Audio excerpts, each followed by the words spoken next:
अस्सलाम वालेकुम, आप देख रहे हैं ब्रेकिंग न्यूज़। मैं हूं मोहम्मद मालिक।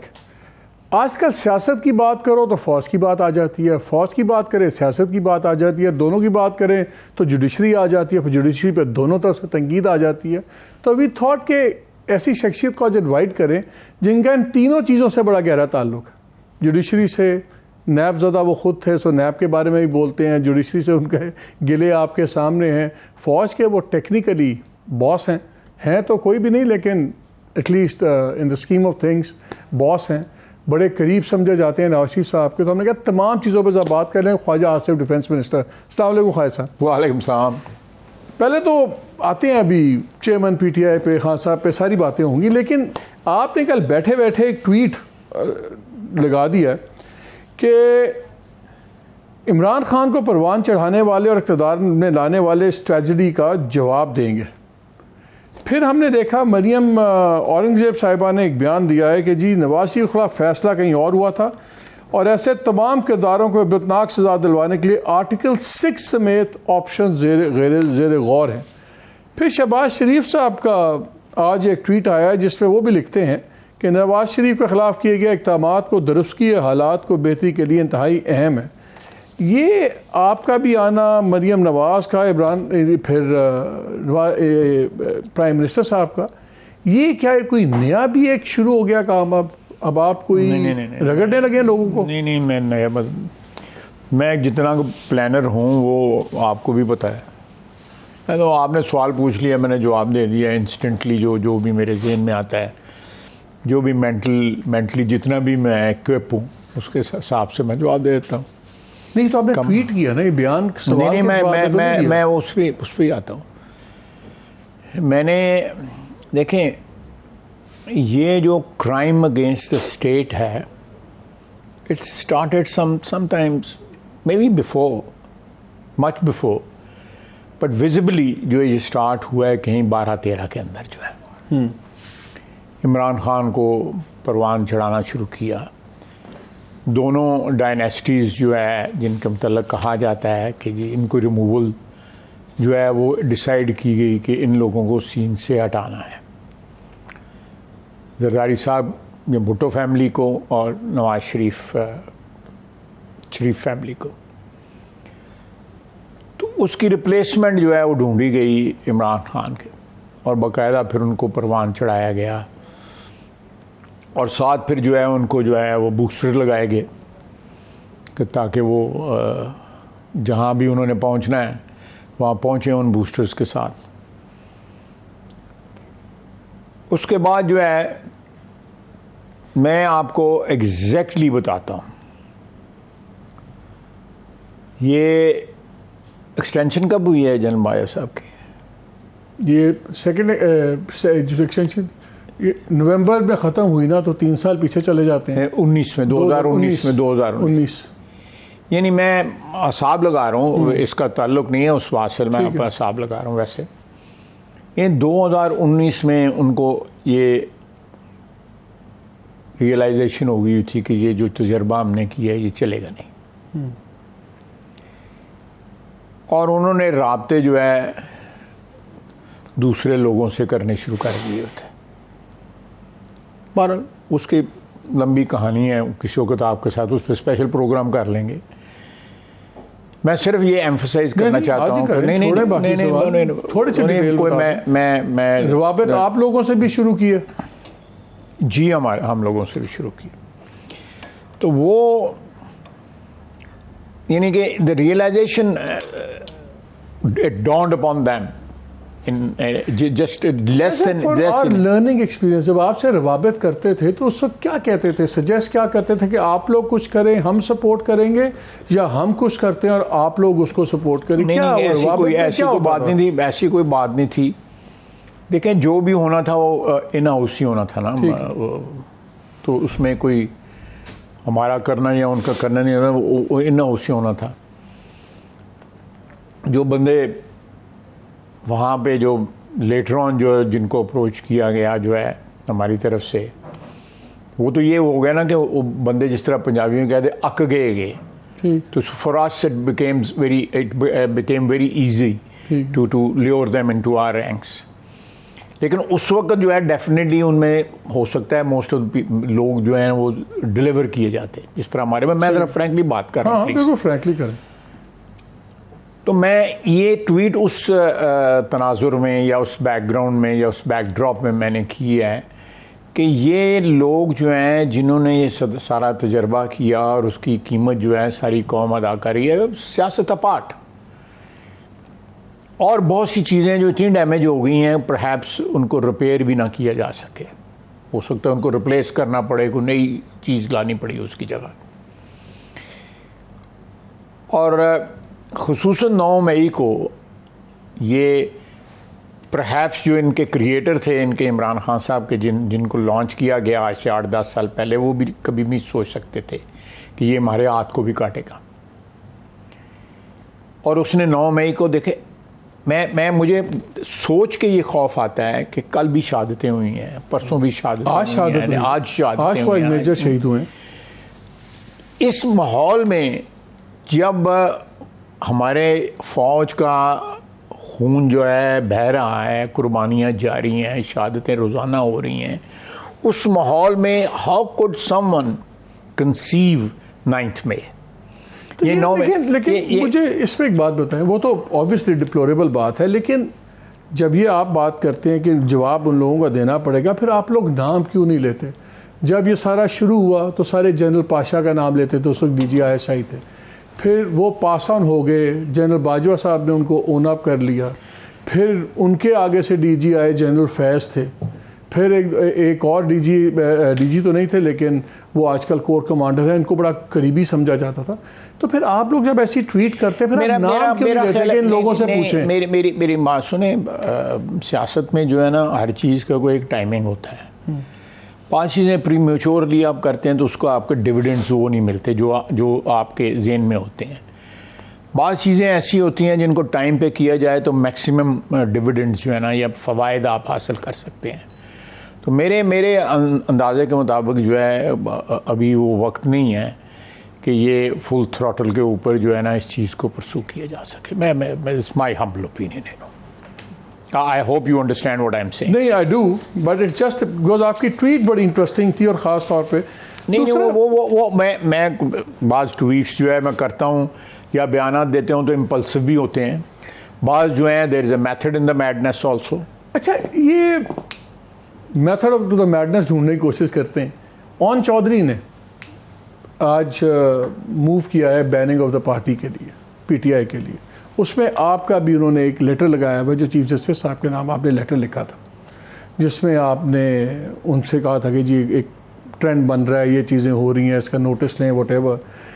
उसमें आपने कहा कि मेरी मिनिस्ट्री ने मुझे कहा है to write to your list. I represented my ministry. जब आप मिनिस्ट्री कहते हैं तो उस मिनिस्ट्री में वो किसकी ओपिनियन थी? मिनिस्टर तो आप थे, क्या आर्मी की इनपुट उसमें थी? आर्मी ने मेरी मिनिस्ट्री जो है वो कंप्राइज करती है एक डिफरेंट सॉर्ट ऑफ ब्यूरोक्रेसी में। आप जाएंगे बाकी जगह के ऊपर आपको सिविलियन कैरियर डिप्लोमेसी या ब्यूरोक्रेट्स आपको नज़र आएंगे, लेकिन मेरी मिनिस्ट्री जो है ना एक तो बड़ी सेंसिटिव उसमें जो है वो चीज़ें जो है ऑलमोस्ट एवरीडे होती हैं, लेकिन डेफिनेटली वो एक कंप्राइज करती है 3 जो हमारी मेन आर्म्स हैं, सर्विसेज जो हैं उनके ऊपर। सेकेंडली उसमें इंटेलिजेंस भी उसी में आ जाती है। एक और डिपार्टमेंट है जो मिलिट्री लैंड एंड कंट्रोलमेंट्स, उसमें आ जाती है। For a very long time now we secretary जो हैं वो हमारे में जो है वो रिटायर्ड लेफ्टिनेंट जनरल होते हैं। कम से कम मेरी सारी टेन्योर जो है गुजरी उनके साथ ही है और it's almost A settle thing. तो तीनों एडिशनल सेक्रेटरी जो है वो फ़ौज के हाजिर सर्विस फ़ौजी होते हैं। इसके अलावा और भी चीज़ें हैं, सर्वे ऑफ पाकिस्तान दूसरी जो हैं हमारी, वो they are all headed by serving army officers. इसलिए मेरा अपना ख्याल है कि मी बीइंग ए पॉलिटिशियन, मेरी थोड़ी बहुत अपनी सोच तो है, लेकिन इन मामलात के ऊपर आई एम डायरेक्टेड और आई एम लेड और I am advised, perhaps advise is a better word, you no.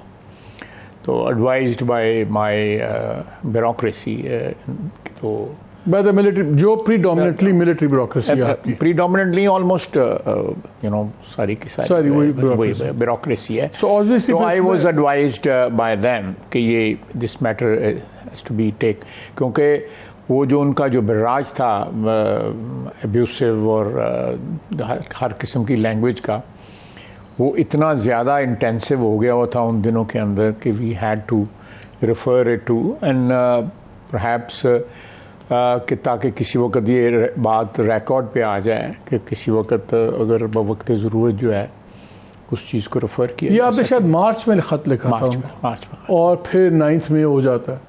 तो ये आपके ख्याल में क्रिटिकल एविडेंस ये भी बनेगी कि पैटर्न चल रहा है? जी बिल्कुल, मैं आप ठीक समझे हैं इस बात पे. और बड़ी चीज़ें ऐसी हैं जो इंडिकेटिव आज हाइंडसाइट में इंडिकेटिव आपको नज़र आएंगी कि 9 मई जो है वो उसकी प्लानिंग बहुत पहले स्टार्ट हो चुकी हुई. चीफ जस्टिस ने उसका कोई जवाब दिया आपको? कोई रिस्पॉन्स किसी? मेरा नहीं ख्याल कि उसका कोई रिस्पॉन्स आया. अगर आता तो मुझे ज़रूर मिलता. वो नहीं हुआ. अब क्या फैसला हुआ है? अब मेरी इत्तला ये, बट आई कैन रीचेक. आपने एक सवाल किया तो आई कैन रीचेक. अब हमें पता ये लग रहा है, ये हम सुन रहे हैं कि जो ऑब्वियसली ऑफ द रिकॉर्ड बातें होती हैं, कि ये फैसला हो गया है कि खान साहब का ट्रायल आप एंटी टेररिज्म कोर्ट में करें, not in a military court, और ताकि उसकी क्रेडिबिलिटी ज़्यादा होगी, लेकिन हो 30 दिनों के अंदर, ताकि जो भी फैसला हो. क्या ऐसा फैसला कोई हो गया? नहीं, मैं बिल्कुल आपसे ऑनेस्टली कह रहा हूँ. I am totally unaware, I am not aware. As a defence minister, क्या आप इस प्रोसेस में इन्वॉल्व हैं कि ये अल्टीमेट डिसीजन किसकी होगी? क्या गवर्नमेंट की डिसीजन होगी कि ये गवर्नमेंट की डिसीजन होगी, advised by law ministry, advised bye defence ministry, advised by other concerned जो क्वार्टर्स हैं. ऑब्वियसली में डिफेंस मिनिस्ट्री में सारा कुछ ही आ जाता है, और लॉ मिनिस्ट्री जो है, जो हमारी एजी जो है, ये सारे लोग जो है इसमें इन्वॉल्व होंगे.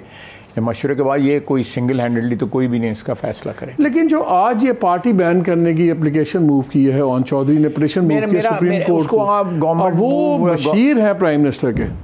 नहीं, देखें, वो मशीर बिल्कुल डेफिनेटली हैं ऑन चौधरी साहब, इसमें कोई शक नहीं है, लेकिन it is not move by the government. उन्होंने अपनी आपकी इस बारे में प्राइम मिनिस्टर से बात हुई, नवाज शरीफ साहब से बात हुई कि बैनिंग के ऊपर इस पे कोई? नहीं, मैंने मेरी बात नहीं हुई, लेकिन मुझे मेरा ख्याल है आपने भी एक दफ़ा ये सवाल पूछा था और चैनल्स पे भी सवाल पूछा था कि बैनिंग जो है वो कोई लीगल रिक्वायरमेंट तो पूरी कर सकती है, लेकिन उसको फौरी तौर पे जिस तरह पीपल्स पार्टी ने किया, ANP ने किया, और भी बड़ी बड़ी पार्टियाँ बैन हुई थी. तो लेकिन मेरा ख्याल है कि आज हालात जो हैं वो उस तरह के नहीं थे जिस तरह पीपल्स पार्टी को बैन. एक खान साहब, कॉमन तासुर ये है कि आप लोग अफोर्ड नहीं करते इलेक्शन में जाना जब तक इमरान खान को सज़ा नहीं होती. नहीं, ऐसी कोई बात नहीं है. I'll tell you why I'm saying that, the reasons. एक हमने देखा कि ये केसेस रजिस्टर हो रहे हैं सब कुछ. आज की भी खबर है, डॉन की खबर है, जिसमें पंजाब IG ने डायरेक्ट किया तमाम लोगों को, अपने RPOs को, उन तमाम लोगों को, कि सेक्शन 34 की जो है ना PPC का, उसके तहत नाम में FIRs में नाम डालें इमरान खान का, ये 9 मई के हवाले से जितने मुकदमात दर्ज हुए हैं. अभी तक इसमें most of the FIR 14 Lahore में रजिस्टर हुई हुई हैं, 13 रावलपिंडी में हैं, 5 फैसलाबाद में हैं, मुल्तान, सरगोदा, मियाँवाली, अभी तक इनमें 4 में हो गई हुई हैं. और इन तमाम में अब उनका भी वो कॉमन इंटरेस्ट वाला जो उसका सेक्शन लगा के कि ये उसमें शामिल हैं एवरीथिंग. तो नज़र ये आ रहा है कि अब पूरी तैयारी हो गई है कि 9 मई के तहत इमरान को आप लोग चार्ज करके और सज़ा दिलवाएंगे. नेचुरल है मालिक, ये नेचुरल है. बाद में अल्टीमेटली बेनिफिशरी तो वो था ना, अगर ये खुदा न खास्ता जो उसके दिमाग में थी कि मैं इसका बेनिफिशरी होऊंगा. आप बेनिफिशरी की क्या डेफिनेशन, उसकी क्या करते हैं, इंटरप्रिटेशन क्या करते हैं, उसके जहन में क्या थी. लेकिन देखें, जो भी केस बनता है उसमें ये डिटर्मिन किया जाता है कि प्रिंसिपल एक्यूज कौन है, और प्रिंसिपल एक्यूज्ड अमूमन उस बंदे को आइडेंटिफाई किया जाता है जो बंदा जो है उस क्राइम से सबसे ज़्यादा। You well aware of these things. तो ये इमरान खान का अगर नाम आ रहा है तमाम तर उसमें उस वाक़यात की जो भी FIRs दर्ज हुई हैं 9 मई की, तो definitely the man behind this whole tragedy of 9th of May was Imran Khan. बाकी तो उसके इंस्ट्रूमेंट्स थे, कुछ हो सकता है साजिश में जो है शरीक उसके साथ डेफिनेटली होंगे जिनके साथ उसने मशवरा किया। और much before 9th of May chatter जो है वो ऑलरेडी शुरू हो चुकी थी कि ये करना है, ये करना है, फ़लाँ ने ये करना है, फ़लाँ ने ये करना है। ये कोऑर्डिनेटेड एफर्ट था। मैंने पहले भी आपके प्रोग्राम में कहा है कि ये कोई डिसजॉइंटेड अटैम्प्ट नहीं थी। It was a very well coordinated effort कि वो लोग वहाँ से निकलेंगे साइमल्टेनियसली मियांवाली में, फैसलाबाद में, लाहौर में, सियालकोट में, चकदरा में, मर्दान में, पिंडी में, पेशावर में, एक तो आप ये कह रहे हैं, लेकिन ये बताएं आपको क्या नज़र आता है ये अब कब ट्रायल शुरू होंगे, कब तक फैसले होंगे? और अगर इमरान खान को सज़ा नहीं होती, वो पाबंद सलासल नहीं होते, आपको फिर भी इलेक्शन टाइम पे होते नज़र आ रहे हैं? मुझे तो अभी तक इलेक्शन टाइम पे बिल्कुल टाइम पे होते नज़र आ रहे हैं। हमने तो ऑलरेडी कैंपेन स्टार्ट कर दी हुई है, तैयारियां पकड़ ली हुई हैं। ऑलमोस्ट MNAs जो है वो कन्वे कर रहे हैं पार्टी को कि अब हमें जाने दें अपने हलकों में ताकि हम जाके काम कर सकें। मेहनत की ज़रूरत है। वो तो आपकी पार्टी ये भी कहती है कि मियाँ साहब आ रहे हैं, कभी कहते हैं 14 अगस्त को आ रहे हैं, कभी कहते हैं उससे भी पहले आ रहे हैं। लेकिन मेरी इत्तला ये है कि वो 16 सितंबर को जब तक उमर अताब बंदयाल साहब चीफ जस्टिस हैं वो नहीं आएंगे। इस पर बताएं, क्या चीफ जस्टिस बंदयाल साहब के होते हुए नवाज शरीफ वापस आएंगे? देखिए, मैं इस पर कोई कंक्लूसिव कमेंट नहीं दे सकता, लेकिन एक बात जरूर मैं कहूँगा। मैं आपको आपकी तसल्ली करूँगा, तो फिक्र ना कर, मेरे जवाब में बिल्कुल जो है आपको सेटिस्फेक्शन मिलेगी। देखिए, हामिद अली खान साहब ने परसों एक बयान दिया, उसमें उन्होंने कोई चीज़ जो है अब छुपी नहीं रहने दी। उन्होंने कहा है कि ये सिर्फ एक, वो कहते हैं लास्ट राइट्स जो है वो जुडिशरी ने किए थे, अदरवाइज वारदात जो है वो कहीं और ऑलरेडी हो चुकी हुई थी जब मियाँ साहब को डिस्क्वालीफाई किया गया था। वो एक फॉर्मेलिटी थी, जुडिशरी से उसको क्या कहते हैं सॉल्मनाइज किया गया था। असेसमेंट कहा था, असेसमेंट नहीं, लेकिन वो असेसमेंट जो है किसी ने उसको डिनाई नहीं अभी तक किया। he is not a regular ordinary lawyer, he is a very senior, very well respected lawyer. लगता है कि ऐसे हुआ है, या नहीं लगता नहीं, पर बड़े कंक्लूसिव उनकी टोन थी अगर आप बात करें, और फिक्रे भी जो उनके जो थे उन्होंने बड़ा सोच समझ के अदा किए हैं।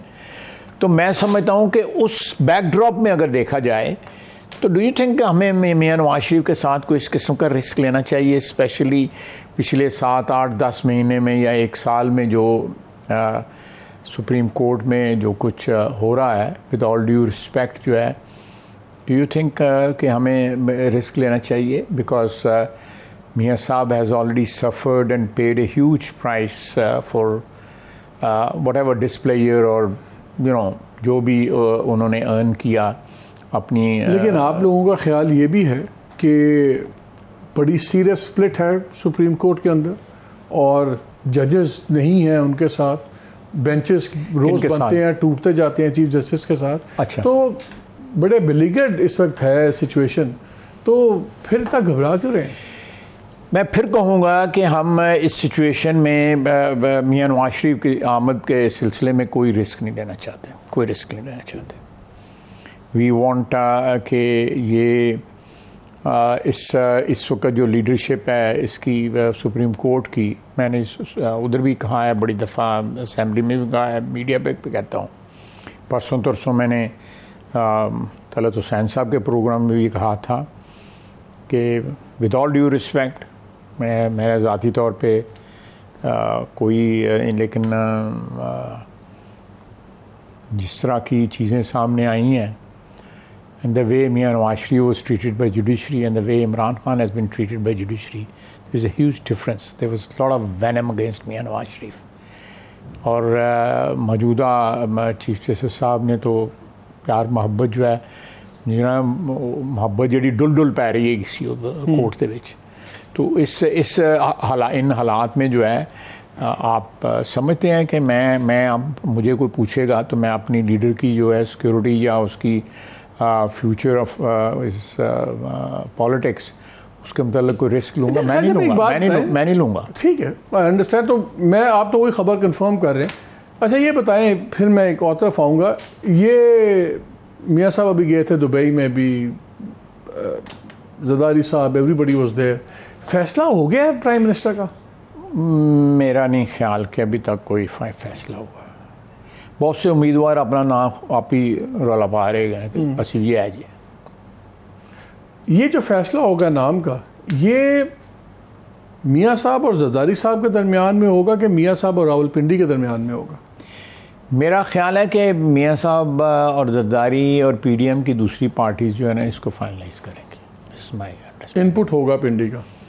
मेरा मतलब इनपुट तो की मैं बात नहीं करूँगा, लेकिन कोई ऐसा कोई फैसला नहीं है कि जिसमें इंटरिम गवर्नमेंट में क्या होता है प्राइम मिनिस्टर इंटरिम गवर्नमेंट्स में वो आजकल पंजाब और दूसरी भी तो लंबी चल पड़ी है ना इंटरिम गवर्नमेंट्स लंबी भी तो चल सकती है। वो तो थैंक्स टू इमरान खान, हाँ। उसका शुक्रिया अदा करना चाहिए ना। ऐसे राजा रियाज कहते हैं, वो कहते हैं मेरे तो पुछ के करेंगे। नहीं वो ठीक कह रहे हैं ना, कानून तो आइन तो यही कहता ना।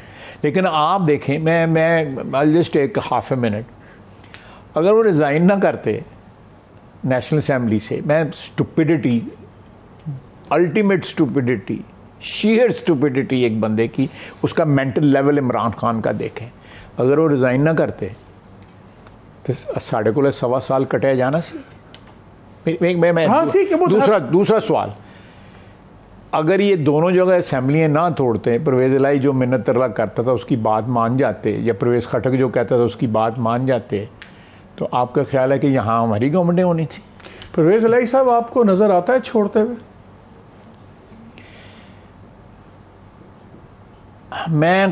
मेरी इन्फॉर्मेशन है वो मैं इस वक्त डाइवर्ज नहीं करूँगा, नहीं डाइवर्ज नहीं करूँगा। देखिए मेरा ख्याल है कि वो या दूसरे फैमिली मेम्बर्स जो है ना, जो बरखुदार बाहर बैठे हुए हैं, उनका पॉलिटिकल फ्यूचर जो है ना वो हैज कर रहे हैं या प्रोटेक्ट कर रहे हैं, और उस सिलसिले में जो है ना परवेज़ इलाही साहब को मेरा रिहाई नहीं मिल रही। वो मोनस इलाही के पीछे लगे हुए हैं। मेरे को सारिया गल्लां दे ना ख्वान है, तुम आप ही समझदार है। या मेरे हाजिर एक ब्रेक लेते हैं, और ब्रेक के बाद आके ज़रा खालिद साहब से भी पूछते हैं कि बहुत ज़्यादा प्राइम मिनिस्टर ने बार बार तारीफ़ की, और उन्होंने कहा कि आर्मी चीफ ने जो बड़ा क्रिटिकल रोल प्ले किया है सऊदी अरेबिया से 2 बिलियन और यूएई से 1 बिलियन लेने में, तो गवर्नमेंट को ज़रूरत क्यों पड़ी आर्मी चीफ को इसमें इस्तेमाल करने की? इनके तो खुद बड़े अच्छे ताल्लुकात हैं। इसका जवाब और भी कुछ सवाल है इस ब्रेक के बाद।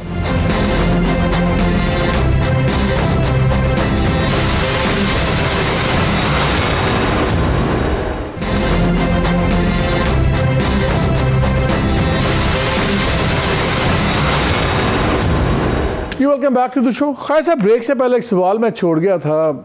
हमें बताया गया जी शरीफ फैमिली के बड़े ताल्लुकात हैं सऊदी से, जी एग्जाइल भी वहीं काटा, सब कुछ ये वो, और जी डार साहब के यूएई में बड़े अच्छे ताल्लुकात हैं, उनके तो लेटर भी वहाँ से आए थे जब इनके मुकदमात चल रहे थे, अगरचे उसमें सवाल थे। खैर एनीवे, और आज तक शायद इसलिए वो 800 मिलियन भी नहीं मांगा वो टेलीकॉम डील का, वो भी फंसा हुआ है इत्तिसालात वाला।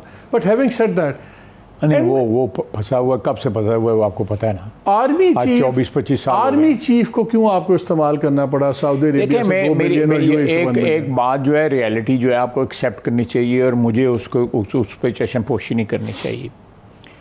हमारा जो सिक्योरिटी रिलेशनशिप है इन ममालिक के साथ, जो हमारे भाई हैं जीसीसी कंट्रीज़ में, उसमें वो कांस्टेंट है।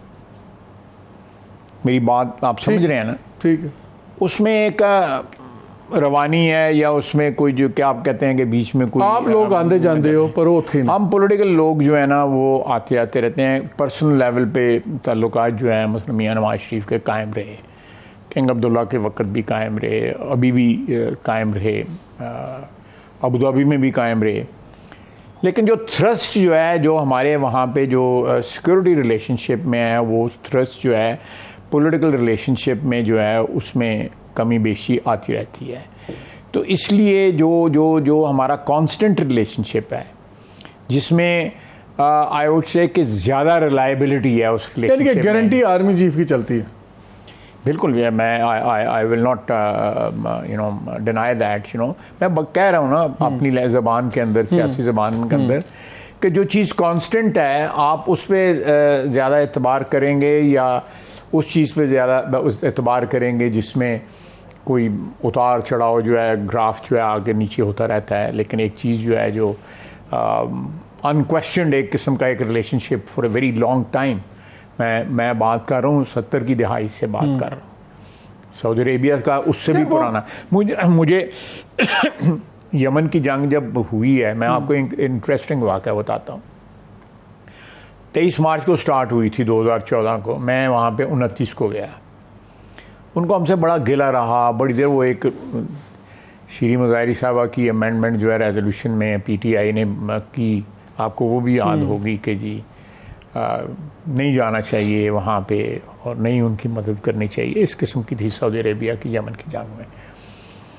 तो उधर उस we were constrained because of that resolution जो है पार्लियामेंट का। उन्होंने मुझसे गिले में पता क्या कहा, उन्होंने कहा हमारी नेवी में 2 गन बोट्स थी 71 की जंग में, हम उन गन बोट्स को जो है उस तरह नहीं इस्तेमाल कर सकते थे जिस तरह आप कर सकते थे अपनी सिक्योरिटी के लिए। हमने दोनों गन बोट्स जो कराची पोर्ट में पहुँचा दी और जो भी हमारे वसाइल थे, थोड़े थे बहुत थे, वो हमने आपकी डिस्पोजल पर रख दिए। आज हमें आपकी ज़रूरत पड़ी है तो आप पार्लियामेंट का रेजोल्यूशन ले आए हैं।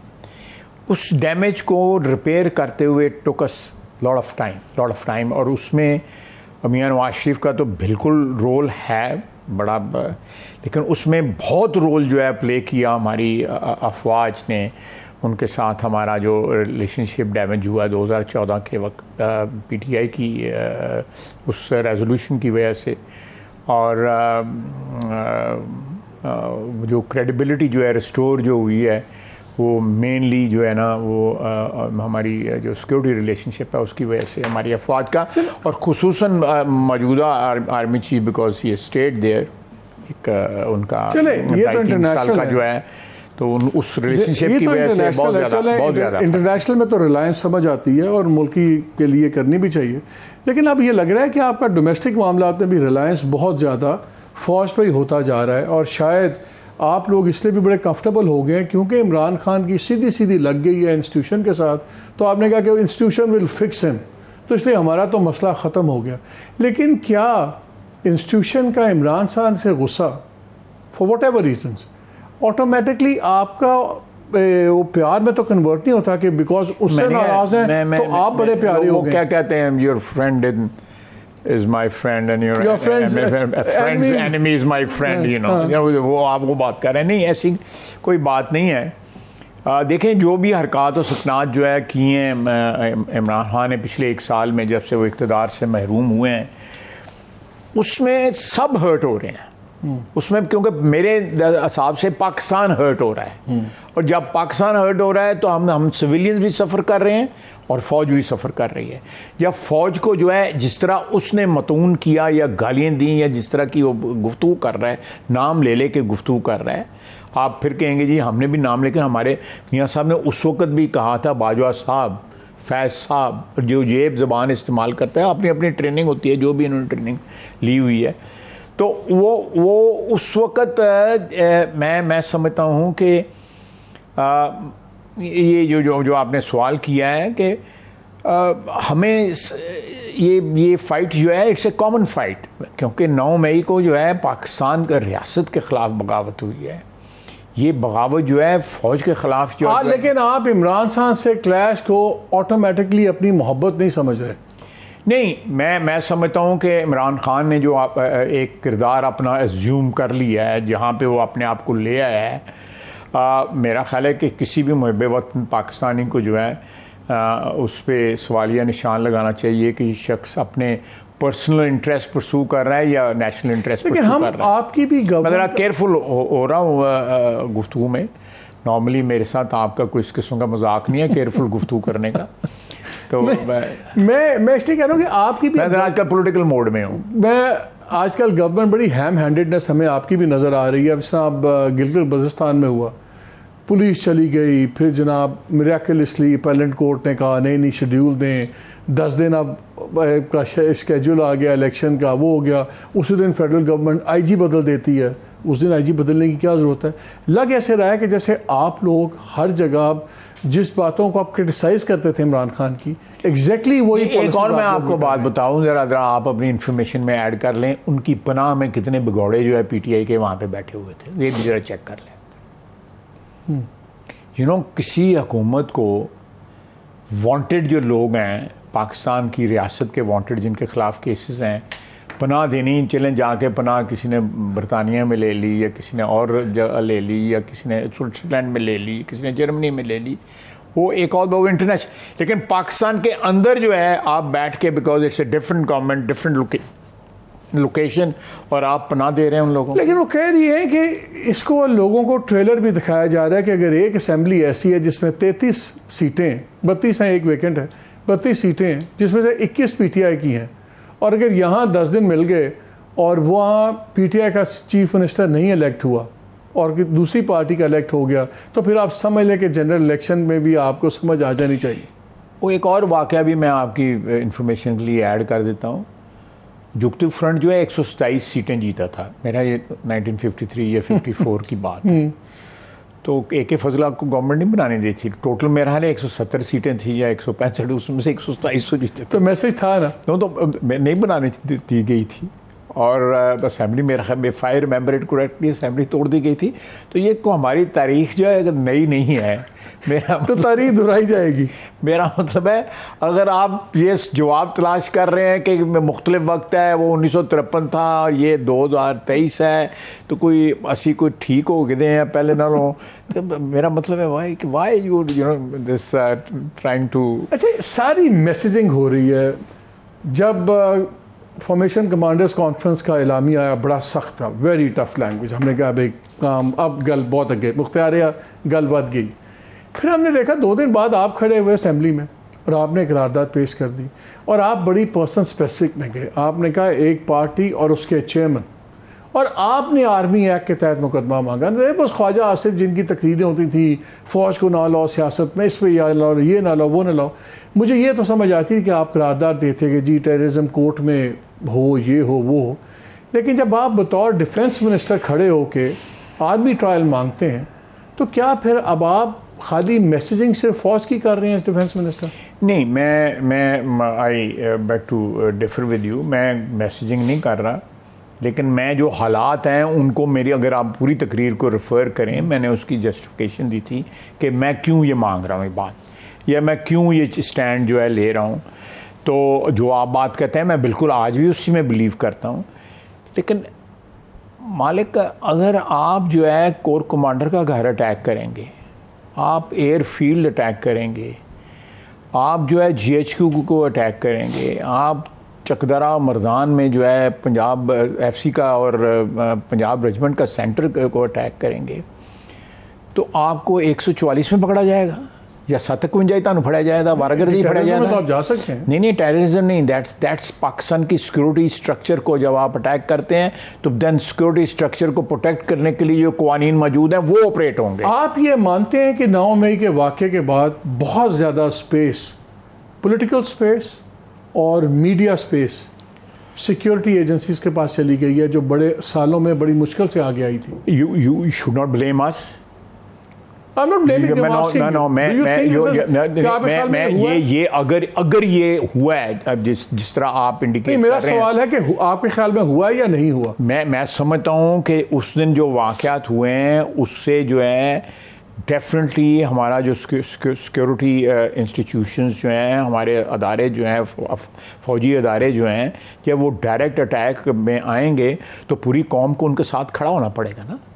ये पड़ा होना पड़ेगा भी, बल्कि नहीं बल्कि there we must stand with them, they are part of us. और आज एज आई स्पीक आज भी शहादतें हुई हैं, कल भी शहादतें हुई हैं, परसों भी शहादतें अगर हम दोबारा दे आर एक्चुअली उनकी जो एविडेंस मैनिफेस्टेड है, उनकी इस मुल्क के साथ जो रिश्ता है जो है वो अपने खून से मैनिफेस्ट कर रहे हैं। पाकिस्तान और मैं वर्बली भी जो है नहीं बोल सकता उनके हक में। मैं इसलिए पूछ रहा हूँ आपसे कि अगर आज हम हर चीज़ को, जो हालात इस तरह के हुए हैं सारे, अगर हर चीज़ को हम दोबारा सिक्योरिटी पैराडाइम में देख रहे हैं, एक बार फिर हमारा सिक्योरिटी वाला पैराडाइम बन गया है, ये अंदरूनी हालात से भी बैरूनी भी, रोज़ हम शहादतें देख रहे हैं, TTP की एक्टिविटी देख रहे हैं, सब कुछ देख रहे हैं, सब कुछ। तो मुझे याद है जनवरी के अंदर जब ये वाक़या हुआ था पुलिस लाइन्स पेशावर वाला, बड़ा आपकी गवर्नमेंट ने खप डाली, शोर डाला, जी ये है जी, इमरान खान को बुलाया, वो नहीं आ रहा, ये नहीं आ रहा, APC करेंगे। हम जुलाई में आ गए, आपने APC तक नहीं की, उसके ऊपर ऑल पार्टीज कॉन्फ्रेंस मैंने देखे मैं सीरियसनेस मेरी देखे मेरे APC जो है उस 12 पॉलिटिकल पार्टीज हमारी गवर्नमेंट में शामिल हैं। एक PTI बाहर है ना, या जमात इस्लामी कह लें, वो भी बाहर है। सो आई थिंक APC जो है वॉज मोर ऑफ उस वक्त ऑप्टिक की हो जानी थी चीज़, जो है सब्सटेंस वाली चीज़ नहीं रहनी थी। उससे सबसे बड़ा जो स्टेप हमने लिया कि immediately after that incident we went to Kabul. बड़ी डिफेंस की डेलीगेशन थी जिसमें मैं एज डिफेंस मिनिस्टर गया, DGI थे, फ़ौज के जो दूसरे लोग हैं वो थे, हमारे डिप्लोमेट के लेवल पे ऊपर बड़ा हाई पावर्ड वो डेलीगेशन था। तो हमने जाके वहाँ पे किया और हमने सब्सटेंटिव जो है वहाँ पे गुफ्तगू की, कोई हमने को गपशप वहाँ पे करके नहीं आए। और if I remember it correctly 2-3 दिन पहले जो है हैबत उल्ला का जो उनके जो सुप्रीम कमांडर हैं उनका बयान भी आया इस सिलसिले में। ये चीज़ हमने तब डिस्कस की थी। लेकिन सर उस बयान पे बड़ी लेदे हो रही है। वो ये कह रहे हैं कि हैबतुल्लाह साहब ने कहा है कि अफ़गान सॉइल को नहीं इस्तेमाल होगा, हालांकि उनको कहना ये चाहिए कि TTP पाकिस्तान के अंदर ना एक्शन करे हुकूमत के ख़िलाफ़, और उन्होंने TTP को पाकिस्तान में अंदर करने से कुछ नहीं रोका, सिर्फ रोका कि अफ़गानिस्तान के अंदर बैठ के ना नहीं। साथ उन्होंने ये भी कहा है कि अफ़गान नेशनल जो है इस चीज़ में पार्ट ना लें। नहीं, लेकिन पाकिस्तान तो उन्हीं को मानती है ना। अफगान में मैं बिल्कुल सही, लेकिन आप इस चीज़ पे ज़रा गौर करें।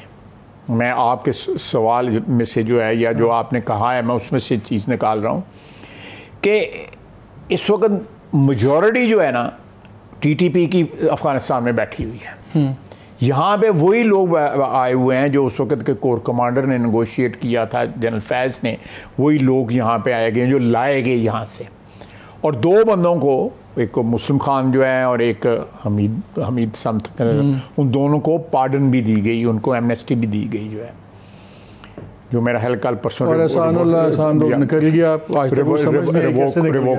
वो कैसे निकला। वो उस वक्त भी इन्हीं लोगों की जो है, जो मैं जिनका नाम ले रहा हूँ वही लोग थे ना। लेकिन अगर आप ये कह रहे हैं, लेकिन अगर आप मेरी ज़रा आर्गूमेंट कंप्लीट हो लेने दें। मेरा कहने का मतलब ये है कि उनका ये कहना जो है, मेरा ख्याल है कि एक सब्सटेंटिव पेशरफ्त है इस सारे सिलसिले के अंदर। और भी बहुत सी वहाँ पे बातें हुई जो कंस्ट्रक्टिव थी, बातें थी जो मैं नहीं बता सकता आपको, टेलीविज़न पे नहीं कह सकता। ये चाहे 2-3 महीने या 4 महीने के बाद आया है, लेकिन डेफिनेटली वहाँ भी अंदर जो है, डेफिनेटली किसी भी गवर्नमेंट के अंदर इख्तलाफात होते हैं, वहाँ भी इख्तलाफात होंगे। डेफिनेटली वहाँ पे TTP के हमायती गवर्नमेंट के अंदर भी बैठे होंगे, कोई जो हमारा मौक़िफ़ है उसके हमायती भी बैठे होंगे। लेकिन अल्टीमेटली मैं समझता हूँ कि मेरी नाकशक्ल में ये जो आता है कि ये एक स्टेप फॉरवर्ड है, ये पेशरफ्त है। मे बी आप स्मॉल स्टेप फॉरवर्ड कह लें। हमारे नज़दीक तो वो बिल्कुल बयान बड़ा कैलकुलेटेड, कैलिब्रेटेड था कि हम बात करें भी और लेकिन मीनिंगफुल ना हो, क्योंकि हमें तो तब ये भी बताया गया था कि जी अफ़गान गवर्नमेंट ने पाकिस्तान को कहा है कि 10-15 बिलियन दें, हम इन लोगों को उठा के रीलोकेट कर देंगे। फिर वो पैसे पता नहीं दिए। लेकिन अभी एक रिपोर्ट आई है, ये अफ़गान पीस वॉच की बड़ी इंटरेस्टिंग रिपोर्ट है, जिसमें वो लिखते हैं कि बॉर्डर रीजन्स के अंदर मार्केट्स बनी हुई असले की, और उससे सबसे ज़्यादा ये TTP वगैरह के लोग वहाँ से अपना असला ख़रीद रहे हैं। ये वो M4s और M16 असॉल्ट राइफल्स वगैरह, नाइट विजन डिवाइसेस जो अमेरिकन छोड़ के गए थे। उन्होंने कहा कि अब उसके अलावा भी काफ़ी डिवाइसेस हैं। उन्होंने कहा कि वो काफ़ी कुछ अब उन्होंने कंसोलिडेट कर लिया है, मगर ये सब कुछ वहाँ बिक रहा है और ये सबसे ज़्यादा पाकिस्तान वाले रीजन में ही है। अगर अफ़गान हैबतुल्लाह साहब और दूसरे इतने सिंसेयर हैं, सब कुछ हैं और बाकी से करते हैं, तो ये मार्केट्स तो खुली ऑपरेट कर रही हैं, यहाँ से TTP वालों को असला भी मिल रहा है, तो फिर ये किस किस्म की बात है?